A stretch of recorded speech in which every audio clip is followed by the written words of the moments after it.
আসসালামু আলাইকুম। আশা করি সবাই ভালো আছে। আজকে অর্ডার শিডিউল আছে। দেশের যে পরিস্থিতি, এই পরিস্থিতিতে আসলে উম জরুরি সেবার ভেতরে কিন্তু আসলে মেডিসিন আছে। তো সেক্ষেত্রে চিকিৎসার ক্ষেত্রে মেডিসিন খুব প্রয়োজন। তো আমাদের আজকে অর্ডার শিডিউল, ওষুধ কোম্পানির চাকরি যারা করেন তারা খুব সাবধানে কাজ করবেন।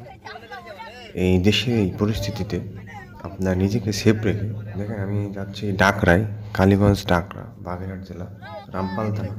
তো এই নদী পার হতে হচ্ছে। তো মানুষজনের সমাগম কম।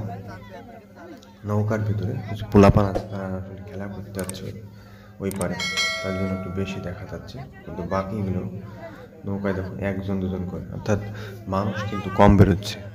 আশেপাশের পরিবেশ খুব একটা ভালো নয়। তো সেক্ষেত্রে আপনারা যদি করবেন, যারা ঔষধ কোম্পানিতে চাকরি করছেন, বিভিন্ন কোম্পানিতে, অবশ্যই নিজেকে সেভ রাখবেন। কারণ কোম্পানি তো চাইবেই আপনাকে দিয়ে তাদের টার্গেট ফিল আপ করার জন্য সর্বোচ্চ কাজটা করাতে। তো আপনিও করবেন আপনার যেমন আমি আমার এন্ড থেকে চেষ্টা করি যে সব সময় মানে অনেস্টলি কাজ করার জন্য, কাজে ফাঁকি দেওয়ার চেষ্টা করি না।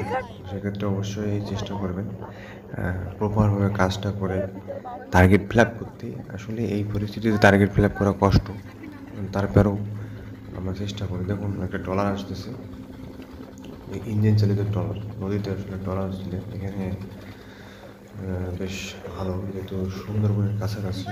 নদীতে নদীতে দেখা যায় বিভিন্ন ধরনের ছোটো ছোটো জাহাজগুলোও দেখা যায়। এগুলো একটা লঞ্চ পড়ে, বড় বড় লঞ্চ। তো দেখুন নৌকায় অনেক কোম্পানির লোক কিন্তু আরও আছে, আর পোলাপান এগুলো খেলা করতে যাচ্ছে। তো আপনারা যেখানেই থাকেন না কেন, দেশের অবস্থা কিন্তু খুব ভালো না। আমি আজকে 3 তারিখ, অবশ্যই জানি না কালকে থেকে কী হবে, যেহেতু আসলে গ্রাম পর্যায় পর্যন্ত অসহযোগ আন্দোলন চলতেছে।